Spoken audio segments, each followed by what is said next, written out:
నమస్తే, welcome to BRK news. నేను మీ మధు. ఈరోజు మనతో పాటున్న వ్యక్తి ప్రముఖ వాగ్గేయకారుడు, సినీ గేయ రచయిత, విశ్వజన కళామండలి జాతీయ అధ్యక్షులు, మూలవాస సిద్ధాంతకర్త మాస్టర్ జీ గారు మనతో ఉన్నారు. అన్న నమస్తే. బాగున్నారన్న? బాగున్నాను. సో ప్రజా వాగ్గేయకారుడు అంటే పాటలు విన్నాం, తర్వాత మీ సినిమా ఇదంతా ఓకే. అసలు ఈ మూలవాస సిద్ధాంతం అంటే ఏంటి? ఎగ్జాంపుల్ మనదే ఈ స్టూడియోకి సంబంధించి తీసుకుందాం. ఓకే. ఇప్పుడు బీఆర్కే న్యూస్ ఉంది, పెట్టిన అతను మన ఎవరైతే ఉన్నారో ఆయన దీనికి మూలం. అవును. అయితే ఈ బిల్డింగ్ అద్దెకు తీసుకున్న ఆయన కొన్ని దినాల తర్వాత మీరు ఇన్ని దినాల నుంచి కాబట్టి ఇది నా స్టూడియో అంటే కుదరదు కదా. అవును, కుదరదు. అంటే ఎవరైతే సృష్టికర్తనో, ఎవడైతే ఆవిష్కర్తనో, ఎవడైతే మొదలు పెట్టాడో వాడికి దాని మీద హక్కులు ఉండాలి. అయితే ఇక్కడ ఈ మూలవాసులకు సంబంధించిందని ఇంగ్లీష్లో అయితే ఏలియన్స్ అంటే విదేశీయులు, ఆరిజిన్స్ అంటే స్వదేశీయులు. ఇట్లా ఏంటంటేనంటే భారతదేశానికి సంబంధించి ఇప్పుడున్న భారతదేశం కాకుండా కొన్ని వేల సంవత్సరాల పూర్వం ఉన్నటువంటి భారతదేశంలో దాని యొక్క వైశాల్యం కానీ లేకుంటే జనాభా కానీ దాన్ని దృష్టిలో పెట్టుకొని ఆనాడు ఈ భారతదేశానికి మూలవాసులు అనేవాళ్ళు ఇప్పుడు ఎస్సీ ఎస్టీ బీసీలుగా పిలువబడుతున్నారు. వీళ్ళు మైనారిటీ కొంతమంది. ఆర్యులు ఈ దేశానికి రెంట్కి వచ్చిరా? రెంట్కి వచ్చినట్టే. ఏమంటారంటే రెంట్ కంటే వాళ్ళు బతకడానికి వచ్చిర్రు బ్రదర్. అదే వాళ్ళు ఎందుకంటే పూర్వం వాళ్ళది తూర్పు యూరోపు, పశ్చిమ ఏషియా మధ్యలో ఉండేటువంటి ప్రాంతం ఇరాన్, ఇరాక్ నుండి బతుకు తీరు అంటే వాళ్ళ పశువులకు వాళ్ళకి సంపద అంతా ఏంటంటే పశువులను మేపుకోవాలి, పాలు పిండుకొని తాగాలి, అవి చనిపోయే స్థితిని కోసుకొని తినాలి. ఇది వాటికి కావాల్సింది గ్రాసం, గడ్డి. ఈ గడ్డి అయిపోతున్నట్టు క్రమంలో గడ్డి ఎక్కడ ఉన్నదో వెతుక్కుంటూ వచ్చినప్పుడు కనపడినటువంటి ప్రాంతం సింధు ప్రాంతం. సింధులో అయిన అద్భుతమైనటువంటి నది, ఆ పక్కన అంత అద్భుతమైన నగరం వెలిసింది హరప్ప, మొహెంజోదారో. అక్కడ ఉన్న జనాలందరూ సస్యశ్యామలంగా చూసి ఇక్కడనే సెటిల్ కావాలి మనం అని చెప్పేసి ఉండడానికి వచ్చినటువంటి వాళ్ళు, స్థిరపడ్డ వాళ్ళు, ఇక్కడ ఈ దేశంలో ఉంటున్నటువంటి వాళ్ళు ఇప్పుడు వాళ్ళని మనం ఆర్యులు అంటున్నాం. ఇప్పుడు ఈ సింధు నాగరికత హిందూ నాగరికతగా ఎట్లయింది? మీరు కొన్ని ఊళ్ళ పేర్లు ఉంటాయి. అవును. అవి ఎట్లుంటాయంటే పలకరాక ఇప్పుడు ప్రజ్ఞాపూర్ అని ఉంది మన గజ్వేల్ దగ్గర. అవును. దాని అసలు పేరు ప్రజ్ఞాపూర్. దాని పెగ్గపురం అంటారు సామాన్య జనులు. అంటనంటే వాళ్లకు పలకరాని పదాలలో ఉన్నటువంటి దానిలో కూడా పలుకొచ్చిన పదాలలో ఉన్నటువంటి దాన్ని కూడా కానీ వాళ్ళు మార్చుకోవాలనుకుంటే అట్లాగా ఆధిపత్యం ఎవరిదైతుంటే వారు ఏమైనా మార్చగలుగుతారు. కాబట్టి ఏంటంటే ఆధిపత్యానికి సంబంధించినటువంటిది ఈ భారతదేశానికి ఆది హిందువులం, జాతి బిందువులం, అసలు భారతీయులం, ఆది భారతీయులం. హిందువుల కంటే ముందు వాళ్ళం. ఇప్పుడు హిందువులు అనేవాడేవాళ్ళు ఒక 2000 సంవత్సరాల పూర్వం నుంచి పెట్టుకున్నటువంటి పేరు అది. కానీ అంతకుముందు పేరు, దాని పేరు అంటే జంబూ ద్వీపం.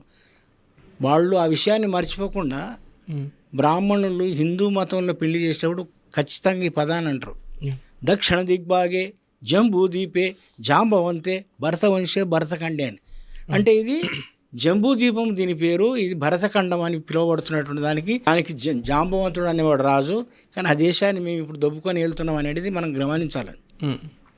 అట్లా ఏంటంటే కొన్ని విషయాలు ఎంత మార్చుదామనుకున్నా మార్చబడలేవు.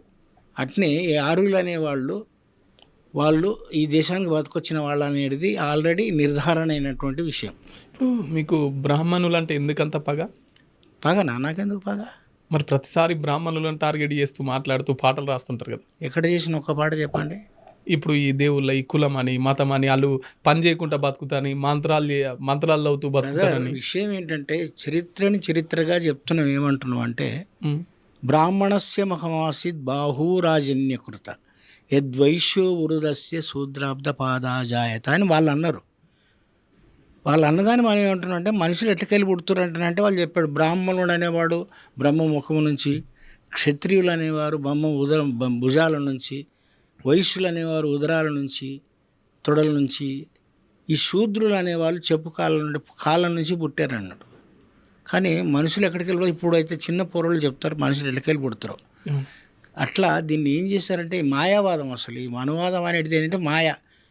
ఇప్పుడు ఏదంటే ఉందనుకో, మనం ఏదైనా ఒక క్వశ్చన్ వేసినాం, ఇప్పుడు నువ్వు అన్నావు కదా కుడి చేయి పోయిందో ఉంది, తినాలంటే కుడి చేతితోటి తినాలన్నాడు, కడుక్కుంటే ఎడమ చేతితో కడుక్కోవాలన్నాడు. కుడి చేయి వాంతి పోయింది అనుకుందాం, యాక్సిడెంట్లో నిలబడింది, మరి ఏమిటితోటి తినాలంటానంటే కాదండి శాస్త్రం అలా చెప్తుందండి అంటాడు. మినాయింపులు ఎక్కువ వాళ్ళకు. ఈ మాయావాదంలో ఏదన్నా నీలాంటి ఒక బుద్ధిజీవి ప్రశ్న వేసిందనుకో, కాదండి దానికి అలా మినాయింపులు ఉన్నాయండి అంటారు. అంటే దేనికి దానికి అతకబెట్టేటువంటి కార్యక్రమాన్ని వాళ్ళు సిద్ధం చేసి పెట్టుకున్నారు. మీరు దేవుని నమ్ముతున్నాను? ఏ దేవుని నమ్మాలా? ఇప్పుడు అందరూ మొక్కే దేవుళ్ళు 36 కోట్ల మంది దేవుడు, 66 కోట్ల మంది అభ్యర్థులు, రోజుకోడు కొత్తోడు పెడతాడు, సామీయులు గడ్డాలు వేసుకొని అంగవస్త్రాలు వేసుకొని ప్రవచనాలు చెప్పుకుంటా మాటలు అమ్ముకొని బతికి చెప్పేటువంటి దేవుళ్ళని నేను నమ్మ. మాటలు అమ్ముకొని చెప్తారు కొంతమంది ప్రవక్తలు, ప్రవచనకారులు. వాళ్ళు చెప్పే దేవుళ్ళంతా వాళ్ళ భక్తి కోసం సృష్టించుకున్న దేవుడు.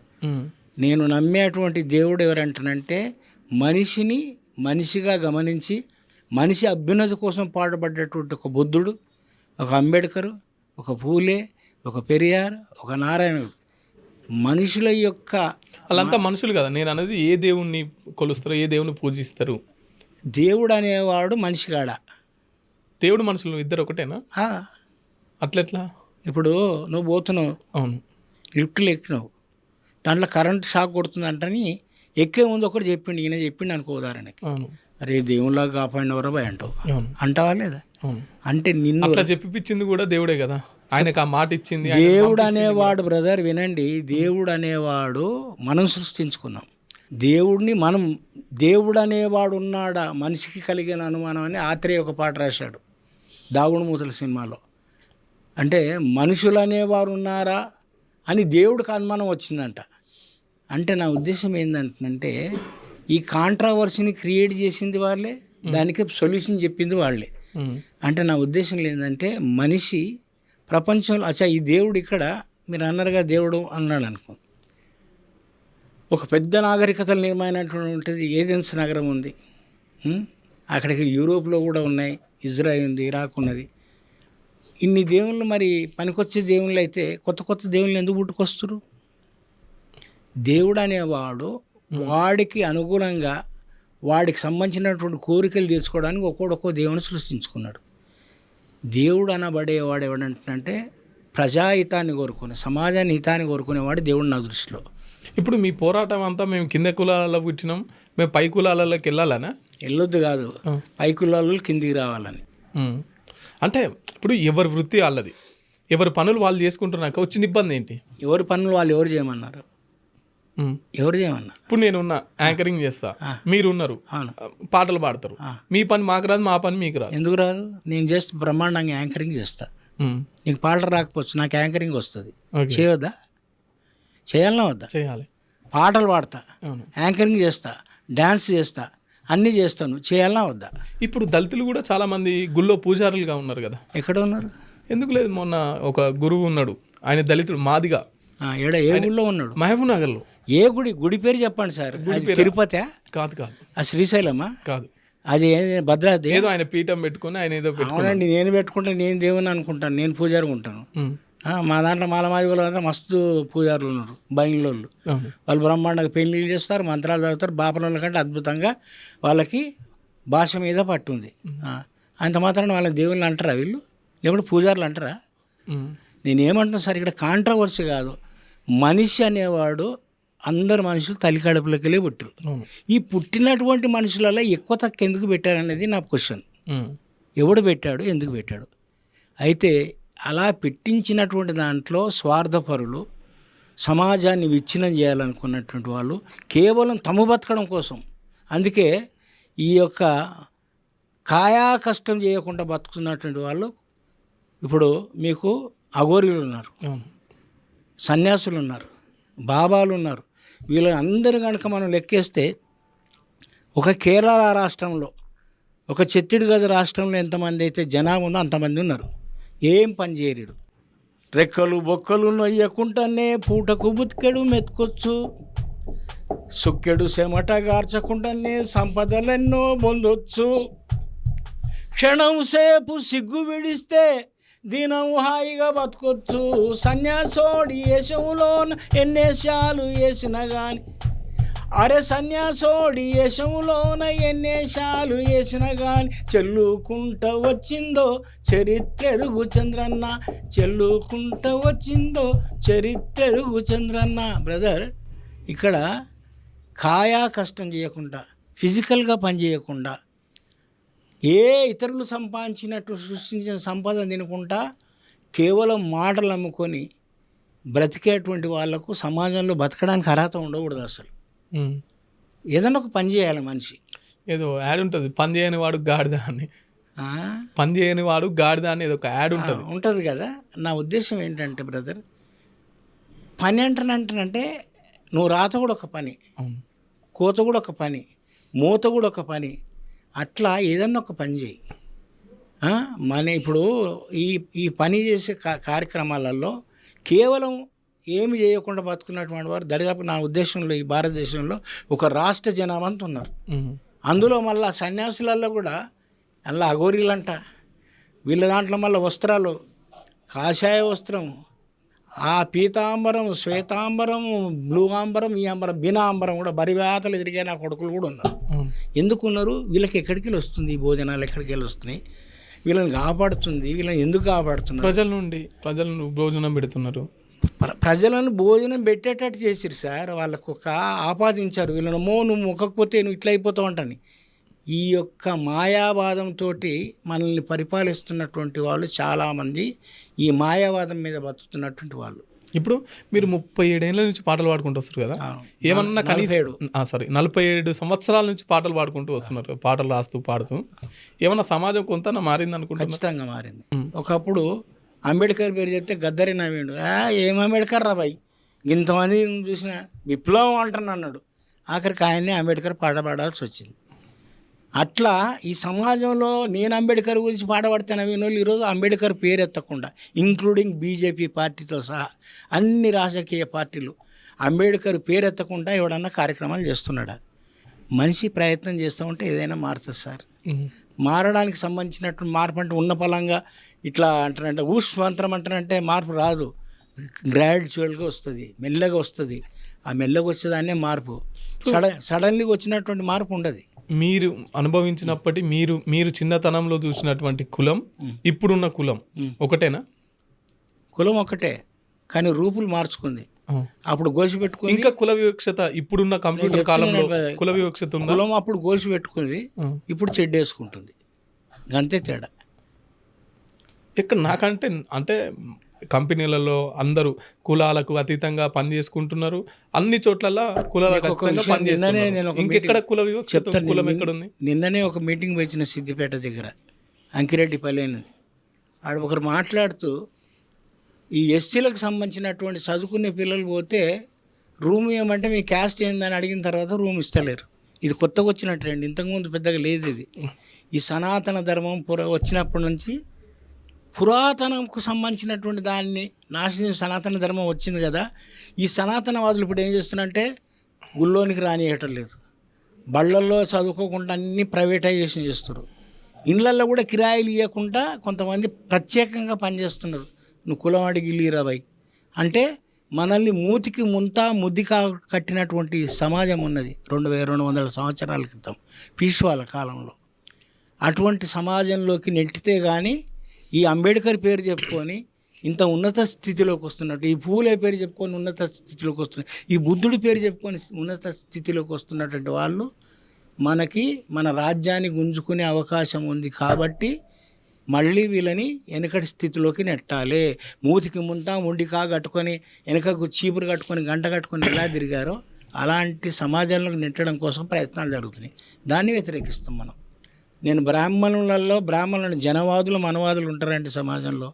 ఇక్కడ భారతదేశంలో ఆర్యులు ఎంత పర్సెంట్ ఉంటారు, ద్రవిడులు ఎంత పర్సెంటేజ్ ఉంటారు సార్?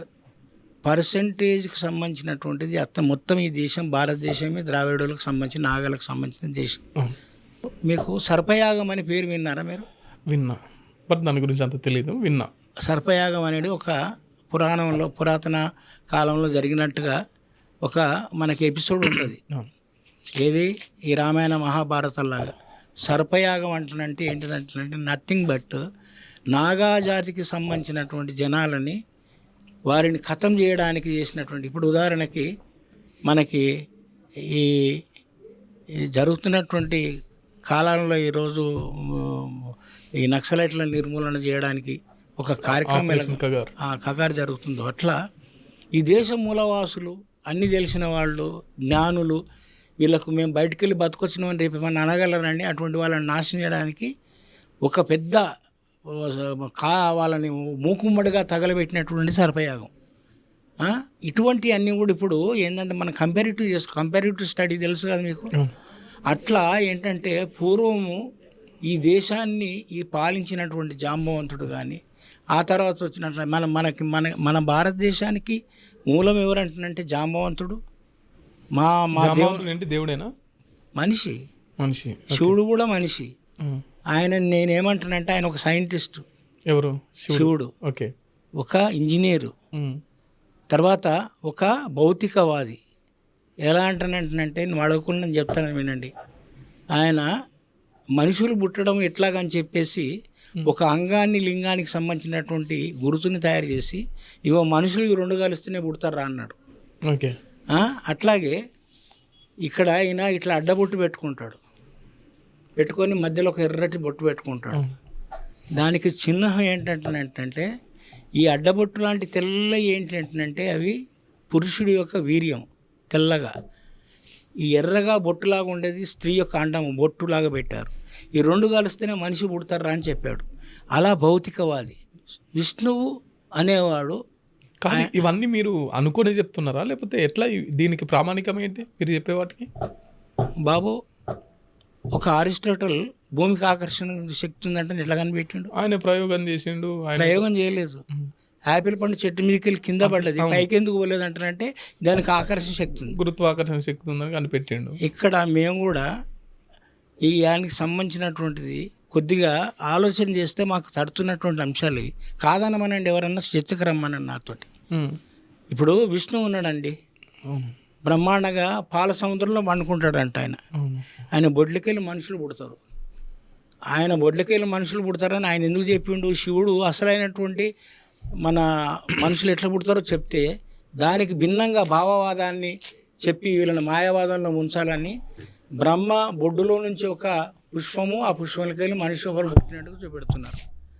అంటే ఈ వైష్ణవానికి సంబంధించినటువంటి వాళ్ళు ఏంటంటే వాళ్ళు ఆర్టిస్టులు, శివుడు సైంటిస్టు, ఈయన ఏంటంటే హేతువాది, భౌతికవాది. వీళ్ళు భావవాదులు, మనువాదులు. తర్వాత ఆయనకు సంబంధించినటువంటిది మనకి బ్రహ్మాండంగా శివుడు పార్వతిని తన దేహంలో సగం భాగం చేసుకున్నాడు. విష్ణువు ఏం చేశాడు? కాళ్ళకాడ పెట్టుకొని ఒప్పిస్తున్న కాళ్ళు. బానిసత్వము, నీకు ఇక్కడ ఎంత బానిసత్వం ఉంది అక్కడ అంత లిబరేషన్ ఉంది అంటానంటే ఈ దేశంలో భౌతికవాదం ఉంది, అక్కడ భార్యలని ఒక సమానంగా చూసినటువంటి దాని సిద్ధాంతం ఉంది. అట్లాగే మన ఈ భారతదేశానికి సంబంధించిన కల్చర్, దాన్ని మనము ఈ యొక్క అంశాలను తీసుకున్నప్పుడు తెలుస్తుంది. మీరు సైంటిస్టు, ఇప్పుడు కోవిడ్ గురించి ఉంది బ్రదర్, మొన్న వచ్చినటువంటి 1990లో కోవిడ్ యొక్క ఏ యొక్క క్రిమి వల్ల వచ్చిన దానికి సంబంధించినట్టు కనిపెట్టి ఈ ఆర్ఆర్ ల్యాబ్స్ లేకుంటే మన సిసిఎంబి వీళ్ళందరూ పరిశోధన చేసి దాన్ని కనిపెట్టారు ఎందుకు వచ్చిందని. దాన్ని కనిపెట్టినటువంటి వాళ్ళు గొప్ప వాళ్ళ, ఏదో చెప్తారు లేదు మేము హోమం చేస్తున్నాం తగ్గిపోతుంది అంటే గొప్ప వాళ్ళ. ఒక సైంటిస్ట్ కూడా ఒక ప్రయోగం మొదలు పెట్టే ముందు కొబ్బరికాయ కొట్టి ఎవడు చేసిన, నువ్వు ఏడో చూసినావు? దేవుని మొక్కే ప్రయోగం. ఒక గుళ్ళే డాక్టర్ కూడా ఏదైనా ఆపరేషన్ చేసేటప్పుడు నువ్వు ఎట్లా చెప్తున్నావు? దేవుని మొక్కి ఆపరేషన్ స్టార్ట్ చేస్తాడు. ఎవరు చెప్పారు? ఒక డాక్టర్. అది నీ తప్పవగాన. దేవుని మొక్కి ఆపరేషన్ చేసి వాడు ఖతమైపోతాడు. నీకు బాగా ఎమర్జెన్సీ వచ్చింది, బ్లడ్ గారిపోతుందండి, దేవుని మొక్కి ఆయనకి చేసే వరకు వాడు చచ్చిపోతాడు. మీరు ఇటువంటి తప్పుడు అవగాహనలు ప్రజలలో తీసుకెళ్ళకూడదు.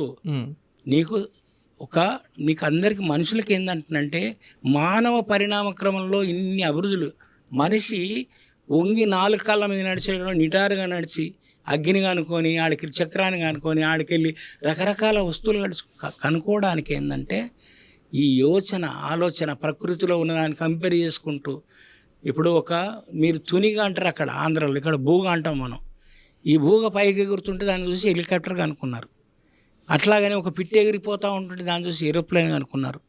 అట్లాగే ఒక నీకు పురుగు ఉంటుంది, ఏమంటారు కుమ్మరి పురుగు అంటారు. ఆ కుమ్మరి పురుగు ఎట్లా మట్టిని తీయాలో, ఒక ప్రకృతిని చూసి మనిషి దాన్ని చూసి తను స్వయంగా ఇట్లా చేస్తే మనకు కూడా వస్తుంది అని చెప్పేసి కనుక్కున్నాడు. అది సైన్స్ గురించి సైన్స్ టెంపరమెంట్ ఉండాలి మనిషికి. నువ్వు ఉన్నదనుకో, అట్లా అనుకో, ఇట్లా అనుకో, అట్లా పుట్టిందనుకో అని భావవాదం ఉండొద్దు. అధిభౌతికవాదాలు ఎక్కువ ఈ దేశంలో అంటే బాగా వ్యాప్తం చేసినటువంటి వాళ్ళు కేవలం పని చేయకుండా బతకడానికి పూనుకున్నటువంటి వాళ్ళు చేసినటువంటి పని. ఓకే, మీరు చెప్పే పురాతన ధర్మంలో మహిళల పాత్ర ఏంటి, వాళ్ళని ఏ విధంగా చూస్తారు? బ్రహ్మాండంగా ఆనాటి కాలంలో మాతృసామిక వ్యవస్థ, వాళ్ళే వెళ్ళి వేట చేసుకొని వచ్చేటప్పుడు పురుషులందరూ ఇంట్లో ఉండి పిల్లల్ని చూసుకోవడం, వంటలు చేయడం, వార్పులు చేయడం. ఎందుకు చేశారంటే ఆ స్త్రీలకు అంత శక్తివంతంగా ఆనాటి స్త్రీలని ఆ సమాజం వాళ్ళని గుర్తించింది. ఎప్పుడైతే ఈ ఆరువులు అనబడే వాళ్ళు వచ్చారో వారికి ఉన్నటువంటి ఏదైతే గర్భం దాల్చినప్పుడు 9 నెలలు వాళ్ళు పనికి చేయకుండా ఉంటారో అక్కడ వాళ్ళని మంట కలిపేసి వాళ్ళకున్నటువంటి ఆ గొప్పతనాన్ని, వాళ్ళకున్న శక్తిని, వాళ్ళకున్నటువంటి దాన్నంతా కూడా వీళ్ళ కిందికి మార్చుకునేటువంటి చరిత్రని మనం ఎవల్యూషన్లో చూస్తాం. సనాతన ధర్మం వచ్చిన తర్వాత పురుషాధిపత్యం వచ్చిందా? పురుషాధిపత్యం అట్లని కాదు బ్రదర్, సనాతన ధర్మం అని మొన్నటిదండి. పురాతన ధర్మం ఎప్పుడు మాతృస్వామిక సమాజం నుంచి పితృస్వామిక సమాజం ఎట్లొచ్చింది?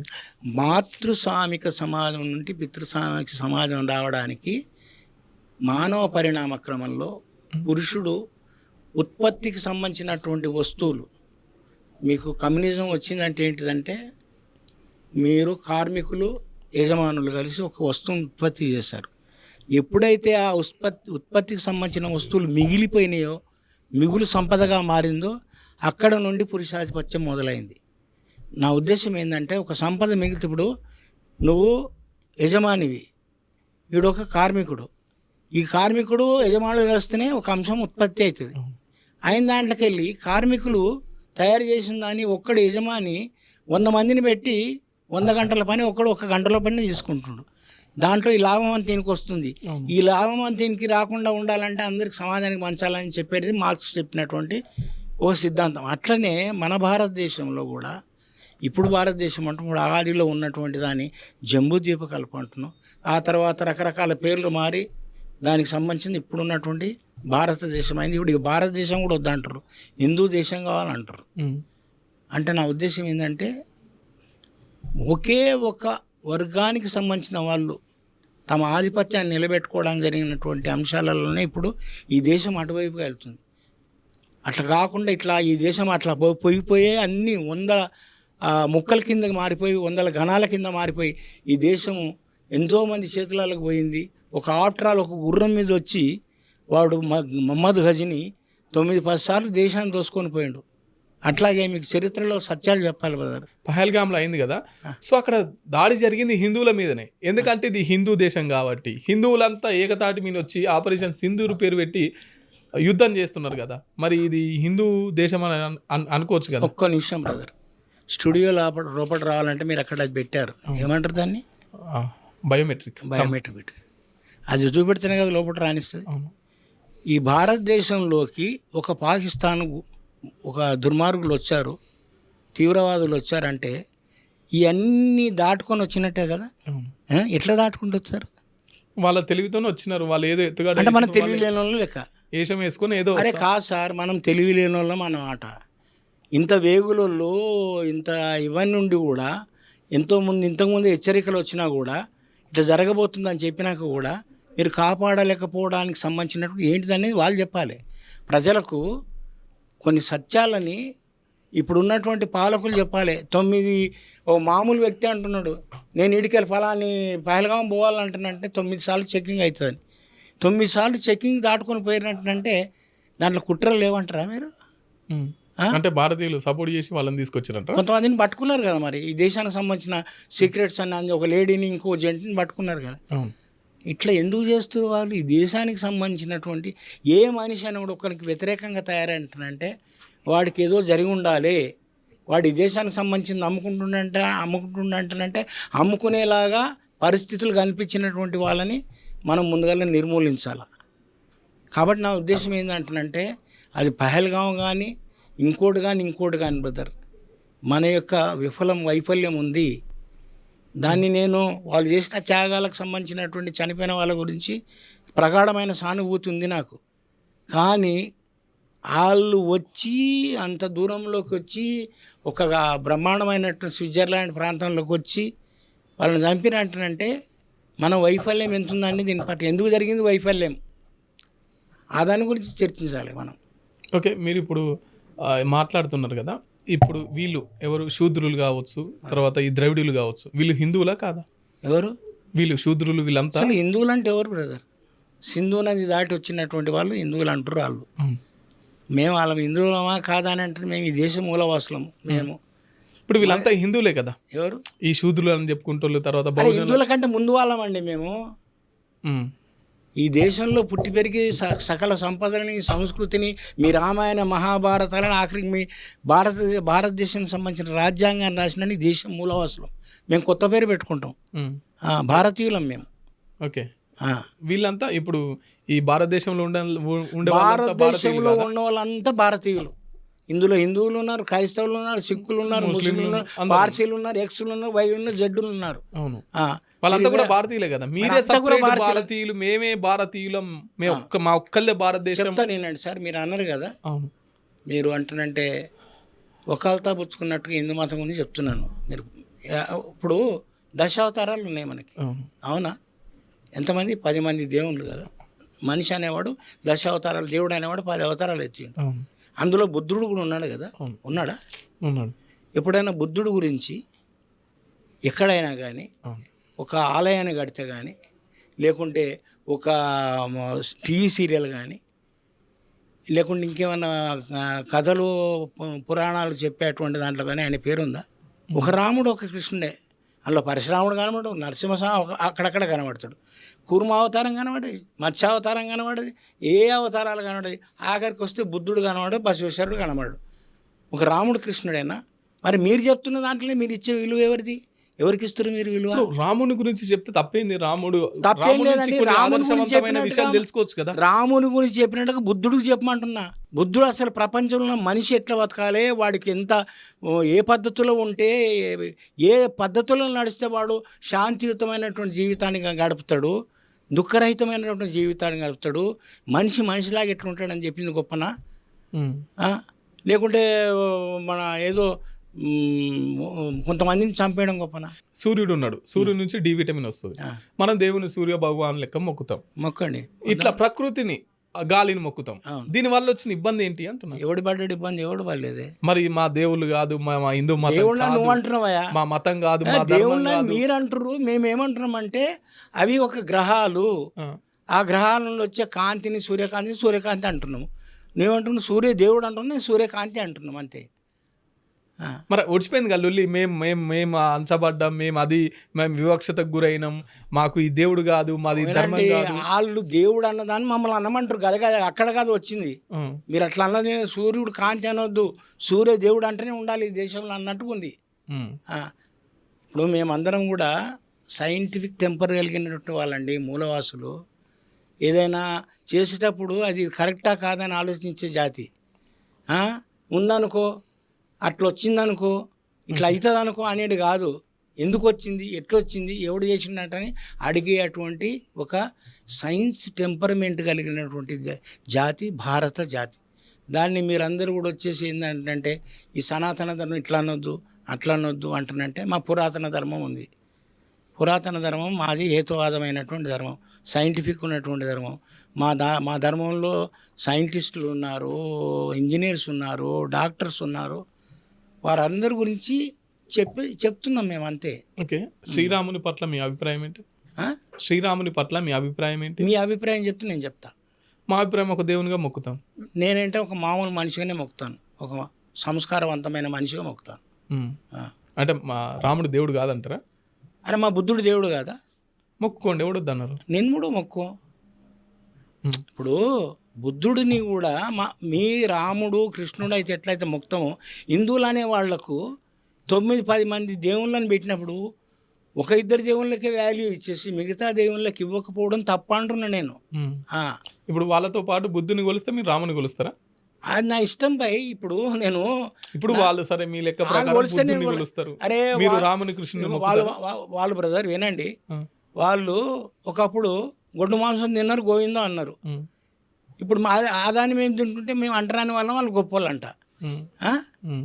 ఎందుకు ఇట్లా జరిగింది? దాని గురించి చెప్పు, కారణం చెప్పు. ఇప్పుడు కూడా కాశ్మీర్లో గోవులు అంతరించిపోతున్నాయి కదా. కాశ్మీర్లో బ్రాహ్మణులు ఇప్పుడు కూడా వాళ్ళ పూర్వం నుంచి గొడ్డు మాంసం తినేటువంటి ఆ యొక్క పరిస్థితి అక్కడ.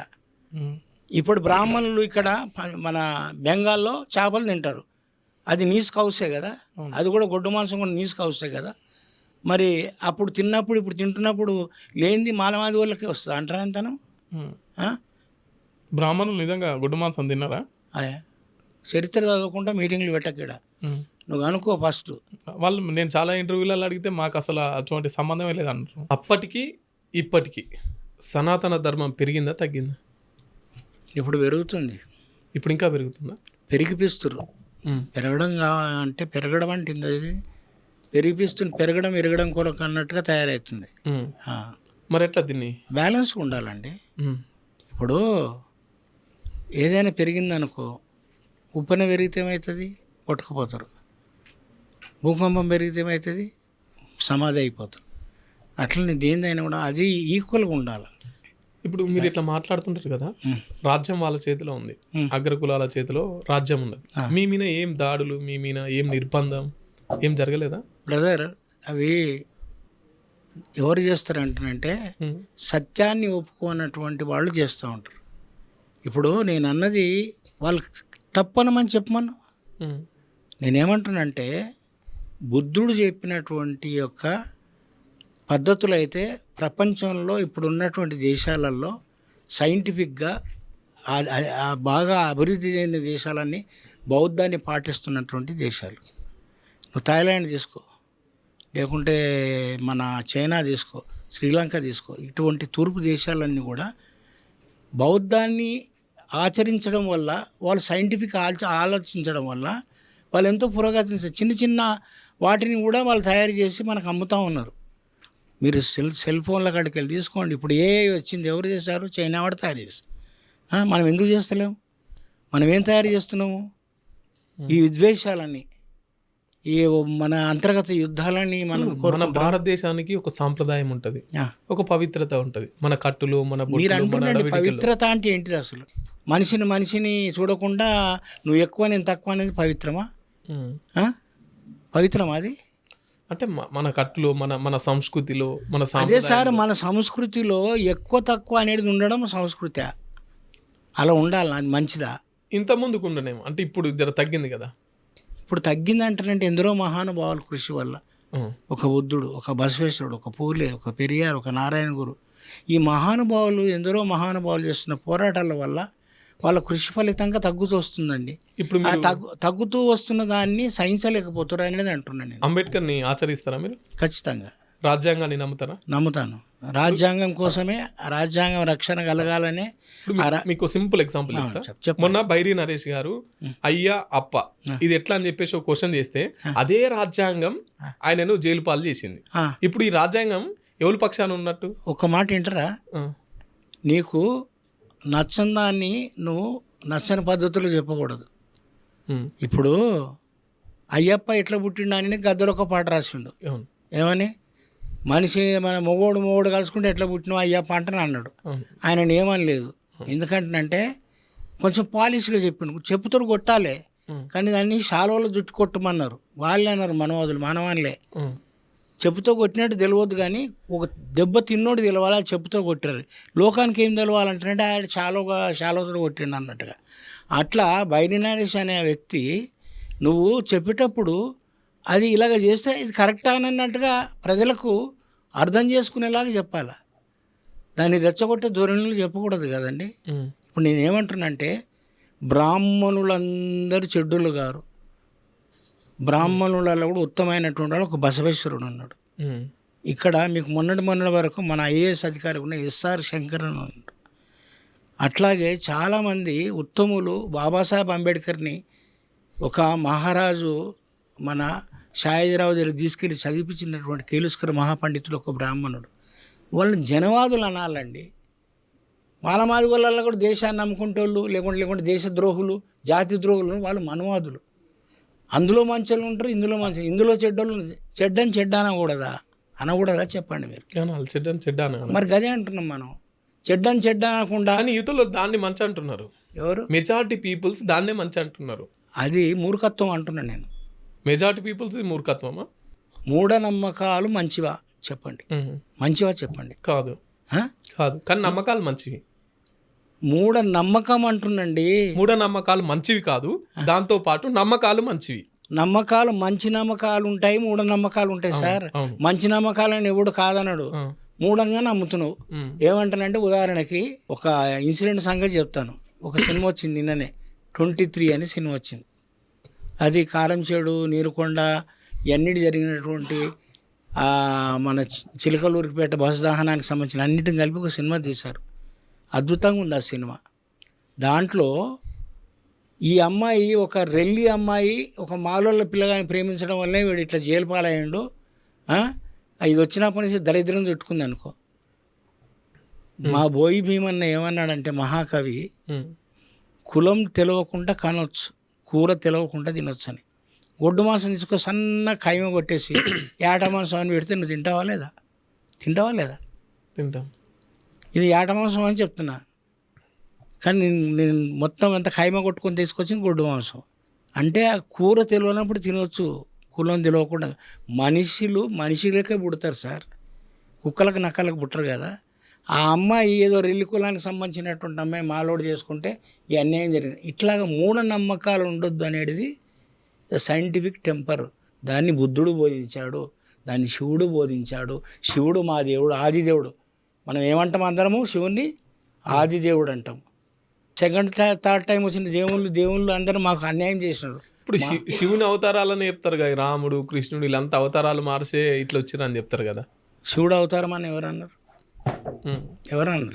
ఇప్పుడు మనలో అరే నీకు వరాహము లేకుంటే కూర్మము, మత్స్యము ఇవన్నీ అవతారాల్లో శివుడు లేరండి.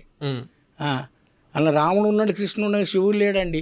శివుడు ఎందుకంటే మొట్టమొదటి దేశాల్లో పుట్టి పెరిగినటువంటి ఒక మహానుభావుడు, దేవుడు, సైంటిస్టు, ఒక ఇంజనీరు, ఒక గొప్పవాడు.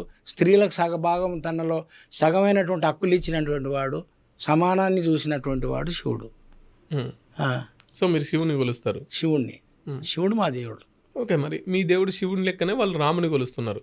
వద్దని ఎవడన్నాడు? ఎక్కువ మెజారిటీ ఉన్నారు కాబట్టి. ఏం మెజారిటీ ఉందండి? వాళ్ళు ఎక్కడికి వెళ్ళి మెజారిటీ ఉన్నారు? ఇప్పుడు ఈ దేశంలో 70% హిందువులు అని చెప్పుకుంటారు. అరే బాయ్, హిందువులు అంటే నేను హిందువులు కాదా? నేను బుద్ధుని కొలుస్తా. నువ్వు పెట్టిన మతంలోనే, నువ్వు పెట్టిన దశావతారంలో మా బుద్ధుడు ఉన్నాడు, నాకు ఇష్టమైన దేవుడు ఆయన కొలుస్తున్నా. నేను హిందూ కాదా? అవునా కాదా చెప్పండి, కావాలా కాదా? హిందువు అయినప్పుడు హిందూ సాంప్రదాయాలన్నీ నీకు వర్తిస్తాయి. హిందూ సాంప్రదాయం అంటే మా బౌద్ధమే హిందూ సాంప్రదాయం అండి నేను అంటున్న. వాళ్ళు కొలవాలి కదా వాళ్ళు. ఇప్పుడు బౌద్ధమే హిందూ సాంప్రదాయం అని నేను అంటాను అనుకో, మరి బుద్ధుని కొలవాలి కదా, కొలవాలా లేదా? కొలవాలి. మరి నేను కదే అంటున్నా సార్.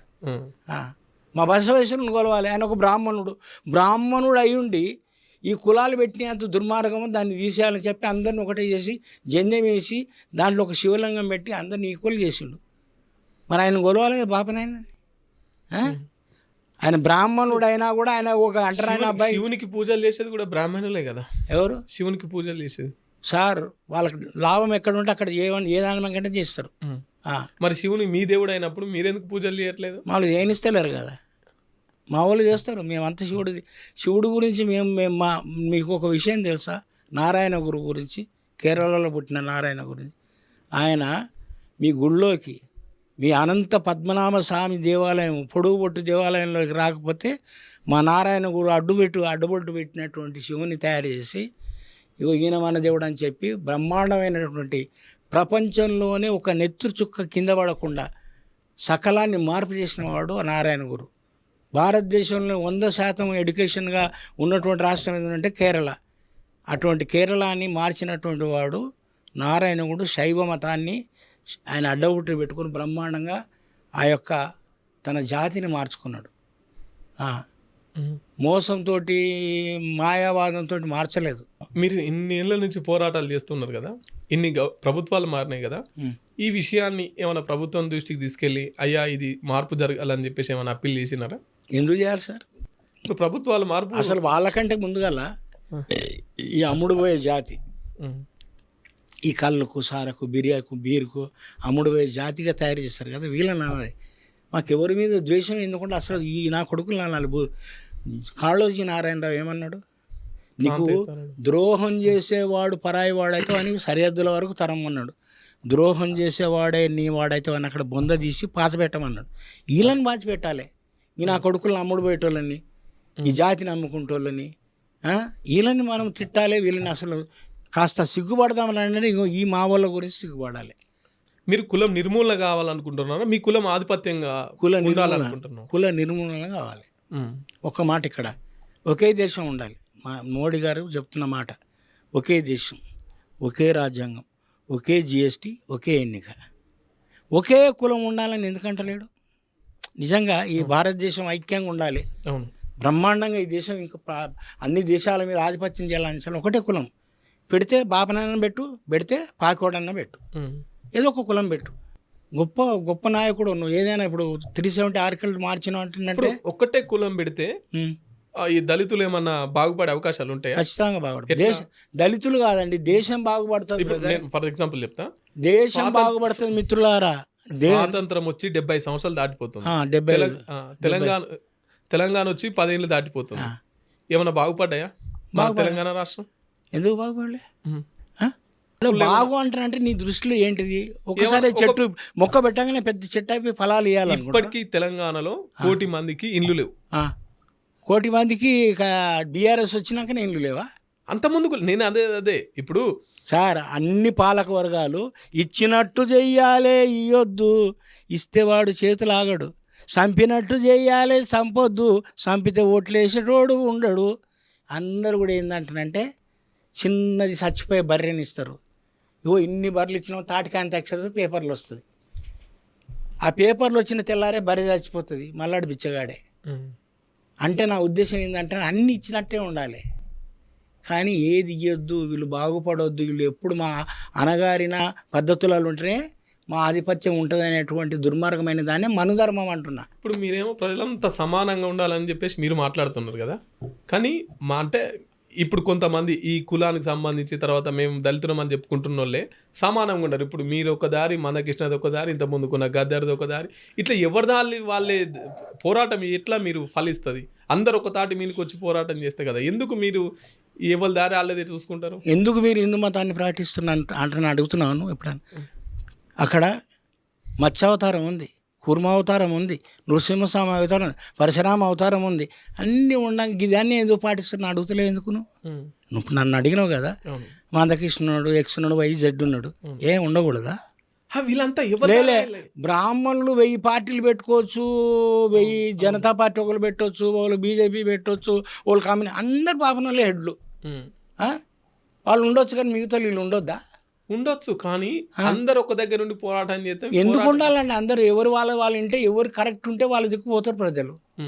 ఎవడు కరెక్ట్గా తమ యొక్క భావానికి దగ్గరగా ఈ సమాజాన్ని మారుస్తాడో తప్పకుండా కొన్ని దినాలు మాయలో పడవచ్చు, కానీ సత్యం ఎప్పుడు సత్యంగానే ఉంటుంది. బుద్ధుడు మాస్టర్జీ మాట నమ్మాలా, మనకృష్ణ మాట ఎవరి మాట నమ్మాలా? సత్యాన్ని జాతి అంతా ఎవరి వైపు నిలబడాలి? ఎవరి వైపు సత్యం వైపు నిలబడాలి. ఇప్పుడు నీది సత్యమా అంటారు వాళ్ళు. నేను అనలేదండి, సత్యమే మీరు అంటున్నా సత్యం, నేను అనలేదు ఎప్పుడు. బుద్ధుడు అన్నాడు, ఏమన్నాడంటే సత్యాన్ని ఎప్పుడు సత్యంగా చూడాలి. ఇప్పుడు నేను మామూలు మనిషినే, మీలాంటి మనిషినే, నేను చెప్పినాను కూడా నమ్మకండి, మీరు దాన్ని ఆచరించి అనుభవించి అందులో కరెక్ట్ ఉంటే నమ్మమన్నాడు. ఈ మనవాదుల్లాగానో లేకుంటే మాయావాదుల్లాగానో ఆయన చేసిండ్రా భయ అనుకో, ఇట్లా నమ్ముకో అంటాను అనలే బుద్ధుడు. ఏమన్నాడంటే ఫస్ట్ మీరు అది కరెక్టా కాదా యోచించండి, కరెక్ట్ అయితేనే ఆచరించమని గట్టుండాలి. కానీ ఏదో మాయావాదం చేసేసి నేను చిన్నప్పుడు ఒక విషయం చెప్తాను. మేము దీనికి పోవాలంటే మాది ఒక పెద్ద శిలకలాగా ఉండే. ఒకడు ఏం చేసినంటే దాన్ని ఆక్యుపై చేయాలని చేసినంటే రాత్రిపూట ఒక బండను అంత తొలిపించి దాన్ని ఒకటి మొత్తం గణేశుని బొమ్మను తయారు చేసి లోపలికి దొవ్వి దాని కిందంతా మొత్తం శనగలు నానబెట్టి దాని మీద బండ పెట్టేసి మట్టి కప్పేసి దాని మీద గడ్డి కప్పాడు. ఒక నెల రోజులకు అది ఇట్లా ఉబ్బుతాయి కదా శనగలు, ఉబ్బంగానే రాయి పైకి వచ్చింది. ఇక్కడ దేవుడు వెలిసిందంటని పెట్టాడు.